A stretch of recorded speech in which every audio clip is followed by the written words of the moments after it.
যুগে যুগে অসংখ্য কালজয়ী ফুটবলারের জন্ম ব্রাজিলে। তবে সেই তালিকায় আক্রমণভাগের খেলোয়াড়দের তালিকাটাই দীর্ঘ। ভিন্ন পজিশনের ব্যতিক্রমী যে কয়জন আছেন তাদেরই একজন রিকার্ডো কাকা। অমিত প্রতিভাবান এই তারকার অর্জনের পাল্লাটা বেশ ভারী হলেও কাকা নামটি এলেই ফুটবল প্রেমীদের কাছে তা হয় একরাশ হতাশার খোরাক। কি হতে পারত? এই হাহাকার বোধ করি সাবেকি মিডফিল্ডারকেও ভীষণভাবে বিদ্ধ করে।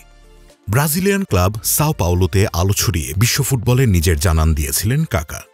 ইউরোপের কয়েকটি বড় ক্লাবের নজরে পড়লেও শেষ পর্যন্ত ২০০৩ সালে তাকে দলে ভেড়ায় ইতালির বিখ্যাত ক্লাব এসি মিলান।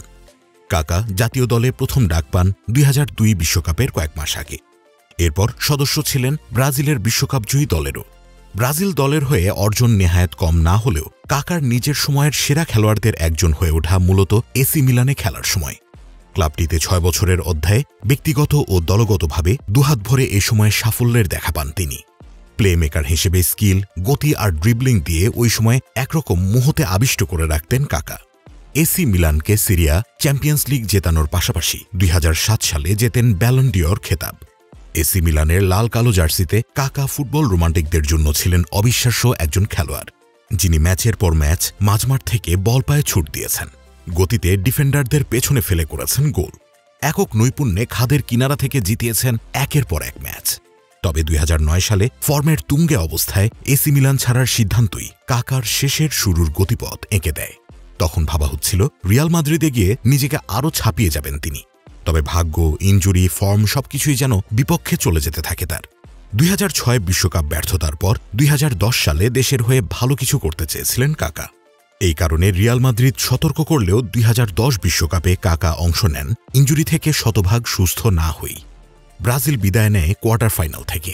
বিশ্বকাপের পর ইনজুরি সারাতে অস্ত্রোপচার করা হয় কাকার। প্রাথমিকভাবে ৪ মাস ধরা হলেও সব মিলিয়ে তাকে মাঠের বাইরে থাকতে হয় ৮ মাস।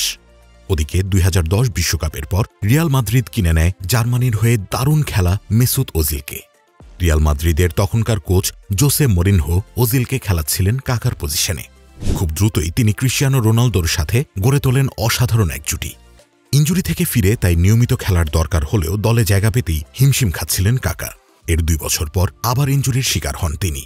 এরপর যখন ফেরেন তার মধ্যে রিয়াল মাদ্রিদ দলের অবিচ্ছেদ্য অংশ হয়ে গিয়েছেন ওজিল। নিয়মিত একাদশে ব্রাত্য হয়ে পড়া কাকা হয়ে যান বেঞ্চ খেলোয়াড়। গুরুত্বপূর্ণ ম্যাচগুলোতে এমনকি বদলি হিসেবেও তার ভূমিকা ক্রমশই হ্রাস পেতে থাকে। হতাশাজনক রিয়াল মাদ্রিদ অধ্যায় শেষে ২০১৩ সালে আবার এসি মিলানে ফিরে যান কাকা। আশা ছিল নিজেকে ফিরে পাওয়া আর ২০১৪ বিশ্বকাপ খেলা। তবে সেটা আর হয়ে ওঠেনি। নিয়মিত ইনজুরির সাথে লড়াই আর ফর্মে না থাকায় ঘরের মাঠের বিশ্বকাপ দলে জায়গা হয়নি কাকার।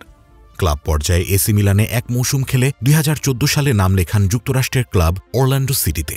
সেখান থেকে লোনে খেলতে যান আরেক সাবেক ক্লাব সাও পাওলোতে। এরপর ২০১৫ থেকে ২০১৭ সাল পর্যন্ত অরল্যান্ডো সিটিতে খেলেই ক্যারিয়ারের ইতি টেনে দেন একসময়ের দাপুটে এই ফুটবলার। কাকার অর্জনের খাতায় রয়েছে বিশ্বকাপ, FIFA Confederations cup, champions league, লা লিগা, সিরিয়া, ব্যালন ডিওর সহ আরও অনেক খেতাব। মূলত মিডফিল্ডার হয়েও ৬৪৪ ম্যাচে গোল করেছেন ২১০টি। তবে নামটা কাকা বলেই তিনি যা যা জিতেছেন সেটা ছাপিয়ে ফুটবল ভক্তদের স্বপ্নভঙ্গের সুর তীব্র হয়ে ওঠে তিনি আর কি কি জিততে পারতেন তা ভেবে। কাকার চেয়ে অনেক প্রতিভাবান ও ভালো খেলোয়াড় হয়তো ভবিষ্যতে আসবেন, তবে কাকা একজনই হয়ে থাকবেন যিনি হতে পারতেন সবার সেরা, তবে হয়েছেন অন্যতম সেরা।